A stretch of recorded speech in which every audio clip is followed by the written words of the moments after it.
langit berlapis-lapis. Tidak akan kamu lihat sesuatu yang tidak seimbang pada ciptaan Tuhan yang Maha Pengasih. Maka lihatlah sekali lagi, apakah kamu lihat sesuatu yang baik?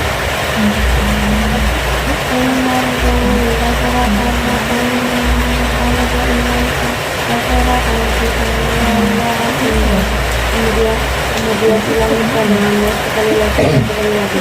Supaya pandanganmu akan kembali kepadamu tanpa menanyakan kata-kata. Dia pandanganmu dalam keadaan bersih.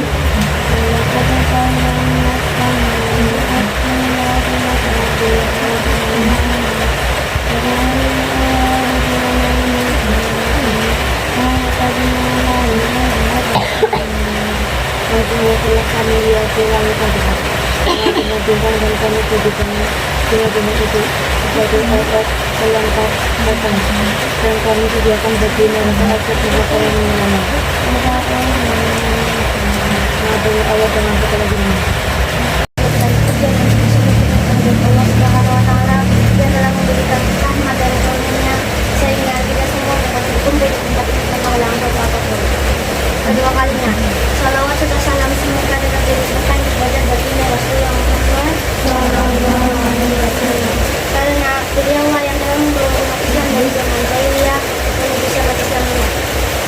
Ketiga kalinya, tak lupa saya ucapkan terima kasih kepada guru acara yang telah memberikan waktu dan tempatnya sehingga saya dapat berbicara dengan kesempatan. Dengan judul tujuan akhlak dalam agama Islam.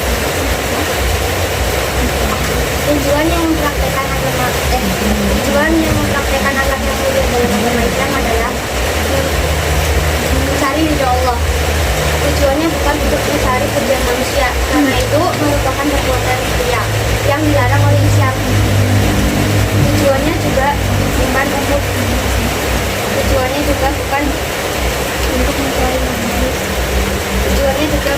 mencari materi dunia semesta. Karena tujuan utama seorang muslim untuk kebaikan akhirat. Sesungguhnya Islam juga mengajarkan untuk berhubungan baik sesama kaum muslimin,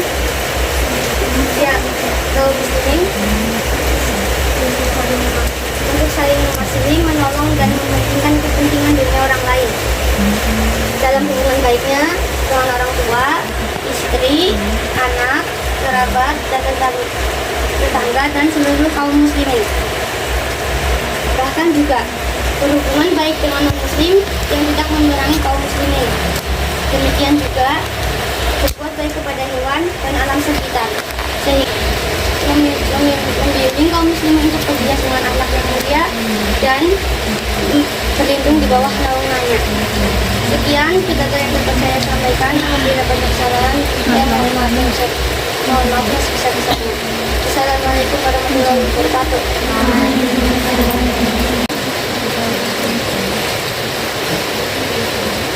Bismillahirrahmanirrahim. Dan terhormat Bapak Pimpinan Pondok Pesantren Islamiyah yang saya hormati Dewan Asatidz dan Ustadzah serta teman-temanku dalam perjuangan yang saya doakan. Assalamualaikum warahmatullahi wabarakatuh. Waalaikumsalam warahmatullahi wabarakatuh. Alhamdulillahirabbil alamin. Wa bihi nasta'inu ala umuri ni'matin. Wassalatu wassalamu ala asyrofil anbiya'i wal mursalin wa ala alihi wa sahbihi ajma'in. Amma ba'd. Pertama-tama, marilah kita memanjatkan puja dan puji syukur kehadirat Allah Subhanahu wa Ta'ala yang telah melimpahkan rahmat dan karunia-Nya sehingga kita dapat berkumpul di tempat ini tanpa halangan siapapun. Kedua kalinya, salawat serta salam semoga tetap dilimpahkan kepada baginda Rasulullah Muhammad Sallallahu alaihi wasallam. Karena beliau yang telah membawa umat Islam dari zaman jahiliyah menuju zaman Islam. Ketiga kalinya, tak lupa saya ucapkan terima kasih kepada pembawa acara yang telah memberikan waktu dan tempatnya sehingga saya dapat berpidato di depan hadirin sekalian dengan judul mensyukuri nikmat Allah. Kalau kita berbicara dengan nikmat Allah, maka satu pun orang tidak ada yang akan mampu menghitungnya. Karena segala yang kita rasakan dari Allah. Karena segala yang kita rasakan serta kita miliki semuanya dari Allah.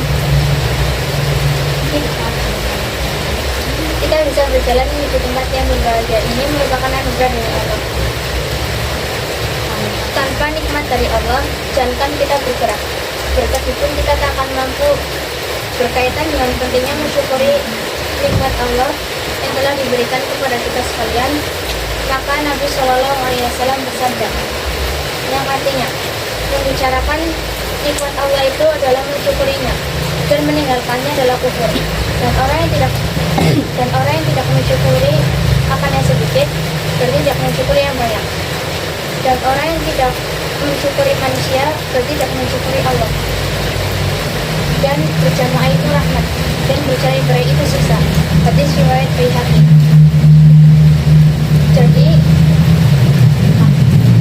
Jadi nikmat Allah yang telah jadi nikmat Allah sekalipun yang sedikit, berarti yang kita terima haruslah disyukurinya, karena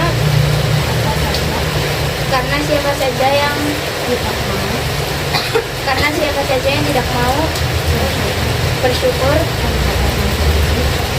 terhadap yang sedikit, berarti tidak mensyukuri yang banyak. Berarti orang tersebut adalah kufur. Sekian berita yang dapat saya sampaikan. Apabila ada kesalahan, mohon maaf yang sebesar-besarnya. Wassalamualaikum warahmatullahi wabarakatuh. Bismillahirrahmanirrahim.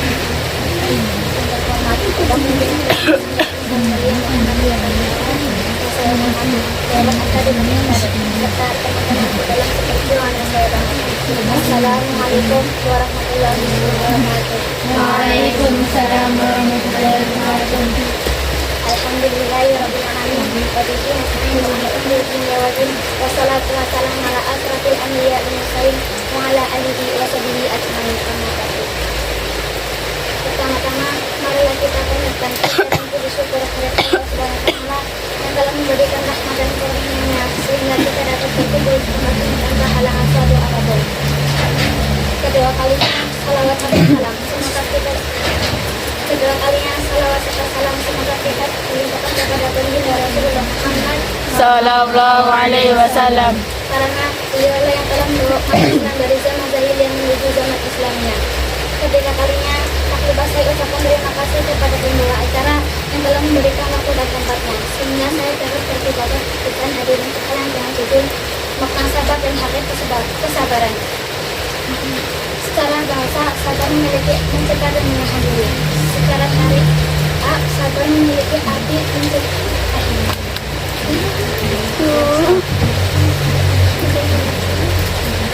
Secara syariat, sabar memiliki adalah menahan diri. Secara syariat, sabar adalah menahan diri dari sabar adalah menahan diri dari kebolehan dan menahan lisan dan tidak melanggar pipi atau merobek kerak baju, kaki dan sebagainya. Kakinya disembunyikan. Sabar adalah dikatakan dalam suatu pendapat sabar itu adalah akhlak yang terpuji dan dengannya jiwa dapat terhindar dari melakukan perbuatan yang tidak baik atau tidak benar. Sabar adalah sebuah kekuatan dan kekuatan dari yang dimiliki oleh jiwa, dengannya hati, dengannya urusan jiwanya dapat berjalan dengan baik. Ulama lain berkata, sabar adalah menjauhkan diri dari kemudahan, perbuatan dan menyimpang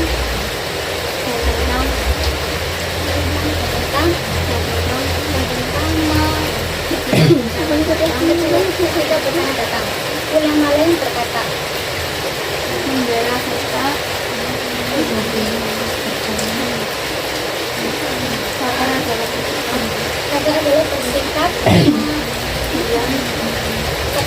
sabar adalah bersikap berat dan etika yang baik dan ketika cobaan datang. Apa yang terdapat dalam Alkitab, saudara Gabriel, barang siapa yang bersabar maka beruntung ia. Sekian berita yang saya sampaikan, apabila banyak kesalahan mohon maaf. Assalamualaikum warahmatullahi wabarakatuh. Bismillahirrahmanirrahim. Yang terhormat Bapak Pimpinan Pondok Pesantren Muslimin Muhammad Muhammad yang saya hormati dengan asasi dan istiadat serta teman-temanku dalam pekerjaan yang saya banggakan. Assalamualaikum warahmatullahi wabarakatuh. Waalaikumsalam warahmatullahi wabarakatuh. Alhamdulillahirrahmanirrahim. Wassalatu wassalamu ala asyrofil anbiya'i wal mursalin wa ala alihi washabihi ajmain, amma ba'du. Pertama-tama, marilah kita panjatkan puja dan puji syukur atas kehadirat Allah Subhanahu wa taala yang telah melimpahkan rahmat dan karunia-Nya sehingga kita dapat berkumpul di tempat ini tanpa menangis dan takut. Kedua kalinya, salawat dan salam semoga tidak dilimpahkan kepada baginda Rasulullah Muhammad Sallallahu alaihi wasallam. karena beliaulah yang membawa umat Islam dari zaman jahiliyah menuju zaman Islamiyah. Ketiga kalinya, lalu saya ucapkan terima kasih kepada pembawa acara yang telah memberi waktu dan tempat sehingga saya dapat berbicara di depan hadirin dengan judul bertaubat. Di antara sebab hilangkan musibah adalah bertaubat, yaitu menyesali dosa, meninggalkannya, dan bertekad tidak akan mengulanginya. Sesungguhnya obat itu akan menghapus dosa-dosa yang merupakan sebab siksa dan bencana, dan semua dosa akan diampuni oleh Allah Azza wa Jalla dengan syarat bertaubat. Allah Azza wa Jalla berfirman dalam Quran surat Az-Zumar ayat 53 yang artinya, katakanlah, hai hamba-hambaku yang telah melampaui batas terhadap diri, janganlah kau berputus asa dari rahmat Allah. Sesungguhnya Allah mengampuni dosa-dosa semuanya. Sesungguhnya Dialah yang Maha Pengampun lagi Maha Penyayang. Ketika Allah Azza wa Jalla memberi siksa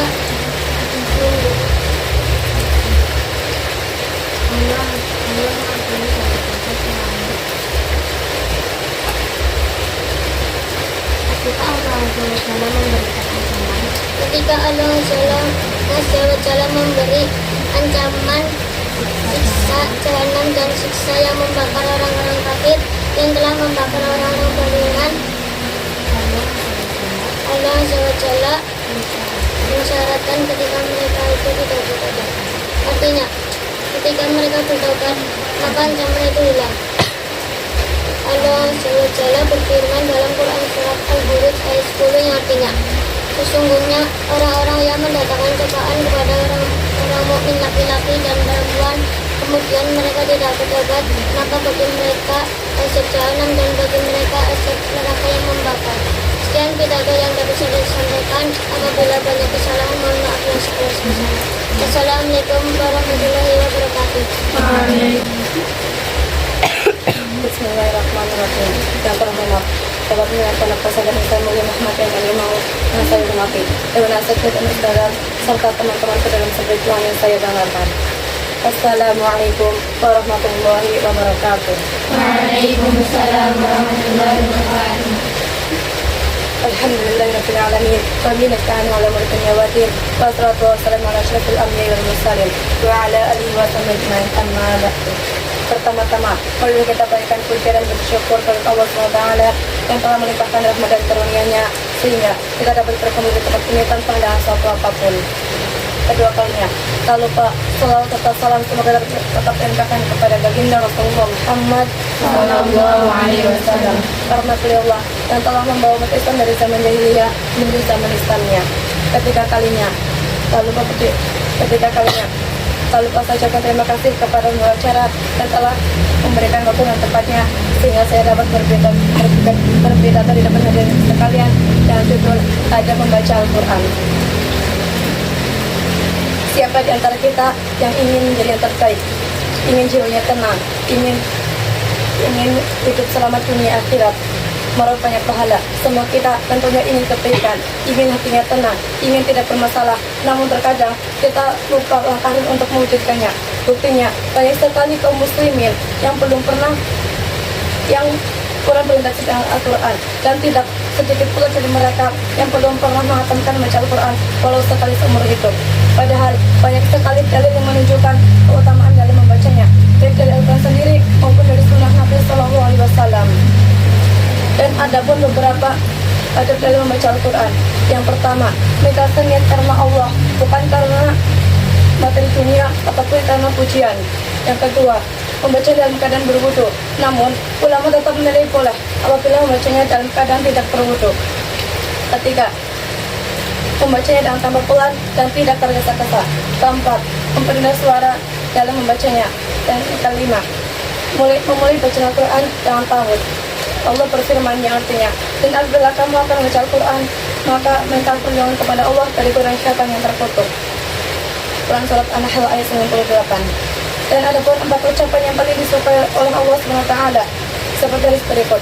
Asal menurut Ibnu bin radhiyallahu anhu qala qala Rasulullah sallallahu alaihi wasallam ahabbal kalami ila Allahi arba'un subhanallah walhamdulillah wa la ilaha illallah wallahu akbar la yadurruka inna bara'ta. Artinya, dari Samurah bin Jundub radhiyallahu anhu ia berkata, Rasulullah sallallahu alaihi wasallam bersabda, ada 4 ucapan yang paling disukai oleh Allah, yaitu subhanallah walhamdulillah wa la ilaha illallah wallahu akbar. Tidak masalah bagimu memulai dengan yang mana saja. Hadis riwayat Muslim. Sekian pidato yang dapat saya sampaikan. Apabila banyak kesalahan, mohon maaf yang sebesar-besarnya. Wassalamualaikum warahmatullahi wabarakatuh. Waalaikumsalam warahmatullahi wabarakatuh.